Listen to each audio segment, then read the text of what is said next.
Do you want to create consistent characters like this, or this? Are you trying to make a personal avatar, an AI influencer, a faceless YouTube channel, or a children's storybook? I will show you exactly what to do and what not to do. I will go over consistent character GPT, expressions and actions, the challenges, and the art in the prompting. Consistent character GPT. So you want to go ahead and go to chat.openai.com. Make sure you have ChatGPT 4 and you want to click on Explore GPTs. Then you want to start typing in consistent. Click on consistent character GPT. And once this window pops up, click Start Chat. So we'll be going through a series of conversation that you're going to be having with ChatGPT to get your character up and ready. So it's going to start off by saying, let's start by creating your character. Should the character be male or female? I'm going to say female. Great. Can you please provide a name for your character? I'm going to say Emily. Thanks. Can you describe Emily for me? Please include details like age, country, hair, outfit, and any other characteristics you'd like to add. So right here, try to be as descriptive as possible so that you get the closest possible render of your character that you're looking for.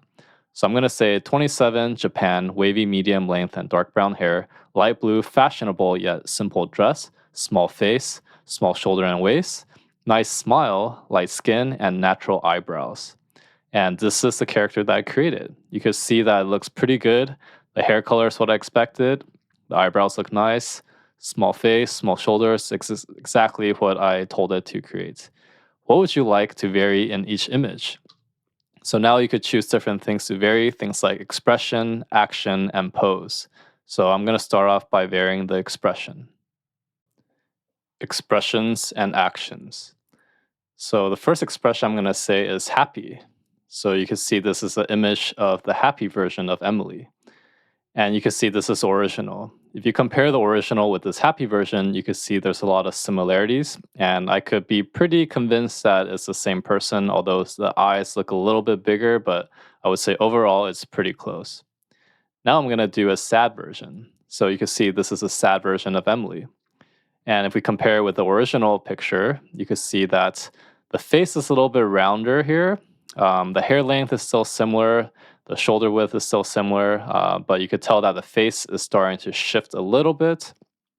But overall, you can still kind of see the resemblance between the sad picture and the original. Now here we're going to do a board version, and this is the board version. And you can see this is the original. So you can see that here the hair seems to be more a little bit poofier, but the length is still about the same, which is good.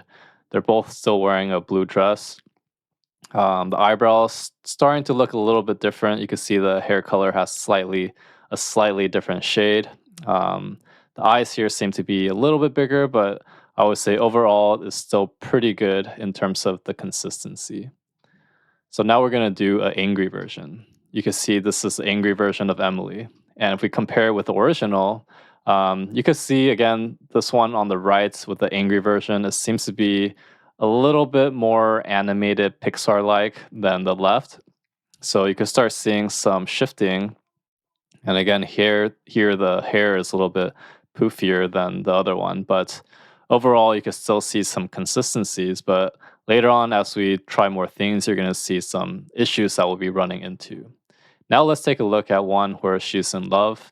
You can see this is a render. And if we compare with the original, you can see that I would say this one looks a little bit more different than I expected. But again, you can still see the similarities in terms of the hair is still both wavy, the face and shoulder size. The eyes are still similar. You can see the color of the eyes is a little bit different, but overall shape is still pretty consistent. So that's pretty good. Now I'll show Emily in the mountains. So we're going to start adding in some backgrounds. You can see this is Emily in the mountains. And if we compare with the original, again, you can see that this version of Emily seems to be a little bit more animated. The face seems to be a little bit rounder, like a more like Disney-like Pixar. So you can see that the hair here too is also much poofier. So starting to seeing a little bit of deviation. And let's say show Emily running on the city sidewalk. So here you can see Emily is running. her hair is flying back. So you can see that her action is very realistic, which is good. You can see her arm is moving back and forth. And if we compare to original, again, you can see that this version, the hair is very poofy, maybe because of the a wind blowing, and you can see the face is a little bit rounder, but you can still tell there's some similarities. So it's a good sign that some of the consistency is still being preserved. Now we're going to say show Emily swimming freestyle. So here you can see that she's swimming in the water. I'm not sure if that's a actual swimsuit or if that's an actual dress, but I think it's trying to use our previous prompt of using a dress, so that that's why it's showing that. But you could tell here that she is swimming, and although it's not the most efficient way of swimming because her head is above the water, but if we compare with the original here, you could see that her hair here is much shorter, so you could tell that it's starting to deviate more in this image. So that's something we're going to try to address later on. You could tell that the eye color is also much lighter here than before. So now we're going to say, show Emily reading a book at a cafe. And you can see this is Emily in a cafe with a book open, but she's not actually reading it. She's staring at us. And if we compare with the original Emily, you can see that there's quite a lot of similarities, which is good. Her eyes are much bigger here. Maybe she's admiring you right now, so that's why her eyes are so nice and big. But in terms of the overall similarities, I would say this one turned out not too bad. The challenges. So here are a few challenges that we've been seeing: inconsistent outfits, wrong pose, and face looks different. So here I'm trying to say use the same outfit, but now show Emily putting on makeup. So this is the outfit that I wanted to do. And then here is the new one of Emily putting on makeup. So you can see obviously the outfit is very different, so it didn't pick up on that. And you can see, although that's a problem, I would say in terms of the character consistency, these two versions are still pretty close. So at least that part it got. So you can see getting the right outfit can be pretty tricky, and we'll see some ways to kind of resolve that later on. So show Emily running, eating, sleeping, and dancing all in one image. That's 16:9 ratio. You can see when it's telling it to create several characters in one image, it tends to fail. As you can see, the original Emily looks like this, but all of these versions of Emily in this picture, I would say looks pretty off from what I'm expecting. It looks like a completely different character. So there's obviously some fine tuning that's required to really make the prompt do what we want it to do, which we'll see later on in our next section. Now we're going to say, show Emily doing the yoga tree pose. And obviously, if you guys know yoga, this is not the tree pose. So, but if we look at the consistency of the character, even the character starting to look a little bit different. The hair is much shorter, the eyes look much bigger, the face is a lot rounder. So not only did the character consistency started to degrade in quality, but also the pose is not correct. So again, we'll show you some ways to fix that later on with prompting with more strategic ways. Now we're going to say, show Emily with 5 different expressions all in one image. You're going to say happy, sad, bored, angry, and in love. And you can see that this is what it created. And I don't know who this girl is, but this is not Emily. So obviously something happened during this prompting process, and it kind of lost its memory of what Emily actually looks like. And again, this is how Emily looks like. So you tell me if they look the same, like the same person or like a different one. So now I'm going to say, use the same Emily from earlier. This looks different. So I'm giving it a chance to correct itself, and let's see how it does. And maybe it got a little bit better, but I would still say that this is nowhere close to the Emily that we are expecting. Now I'm going to say, show Emily shocked in a black t-shirt. So a dress might be kind of difficult, so that's why I'm using a black t-shirt. And again, it's giving me this girl here, which looks nothing like Emily. As we can see, this is how Emily should be looking like. The art in the prompting. So here I'm going to do some things to make the prompt a little bit better by being more descriptive. So here I'm going to say, show Emily doing the yoga tree pose, standing on one leg and other leg on inner thigh. So here I'm being very explicit how the tree pose should actually look like. And here's the result. You can see it's much better. It's actually the tree pose like I'm expecting. But again, if we compare with the previous one, this is how it looks like. So you can see that by being more descriptive in your prompting, you could actually make it do what you want.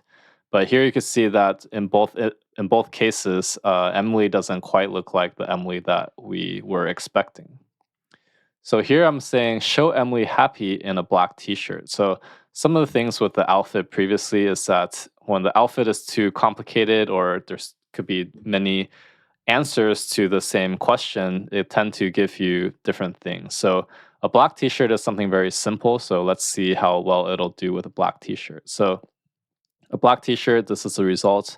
And if we compare with the Emily, you can see here that it's pretty close in terms of the character, but at least we know we'll have a consistent outfit that she will be wearing. Because previously, when we were looking at different dresses, the dresses seem to vary a lot. So having something simple and explicit like black t-shirt is going to have a hard time doing that wrong. So now I'm saying show Emily sad in a black t-shirt. So here you can see Emily is sad in a black t-shirt. And if we compare with the Emily, you can see the character doesn't look as close as we expected. You can see the hairstyle and it seems to have a bit of highlights. The face shape is also a little bit different, but I think everything else seems okay. But you could tell that when you tell it things like black shirt, it's very good at getting that right. So you got to be very explicit with how you define your outfit if you want to have each image that it generates to have the correct outfit that you're expecting. Now I'm going to use a trick where you're actually using the Gen ID.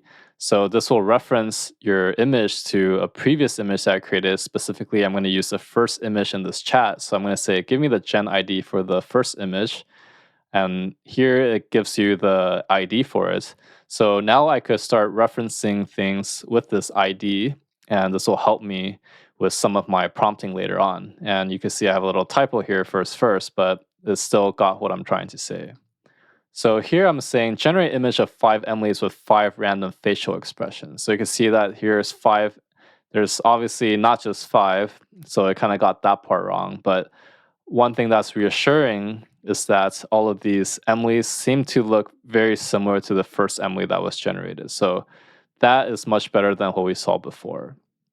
So if you guys remember, this was the Emily that I created when we had multiple expressions, and this is the new one. So you can see comparing the two, obviously having this Gen ID made a huge difference in terms of the quality and consistency of the character. And here is the original Emily for reference again.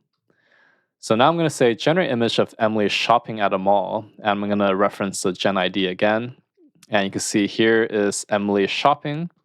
And if we compare it with the original Emily, you can see it did a pretty good job. The eyes, the eyebrows, looks pretty similar. The hair length is pretty similar. But in the shopping version, obviously, I think she styled up a little bit more in terms of her hair. Now I'm going to say generate image of Emily looking surprised. And again, I'm going to reference the Gen ID. So here is Emily surprised. And if we compare with the original Emily, you can tell there's still a little bit of deviation. I wouldn't say this one was a whole lot better than the previous expressions that we used, but one thing for sure is that when we were looking at the several expressions in one image, the Gen ID really shined in those cases. But in here, even though it's slightly different, I would say there's still like 80-90% similarity. Now I'm going to say generate image of Emily eating. And again, I'm going to reference the Gen ID. So here you can see this is Emily generated eating. And if we compare with the original Emily, you can see that the Gen ID in some cases works, but again, with some cases like these, it's still not quite perfect, but it still seems okay. Now I'm going to say show Emily running on the city sidewalk. And again, I've referenced the Gen ID. It's not showing here, but if we compare it with the previous running version, so the one on the bottom left, that one was with the Gen ID, and the one on the top right was without it, you can actually see there's some differences. So in this specific case, you can start seeing a difference with the Gen ID.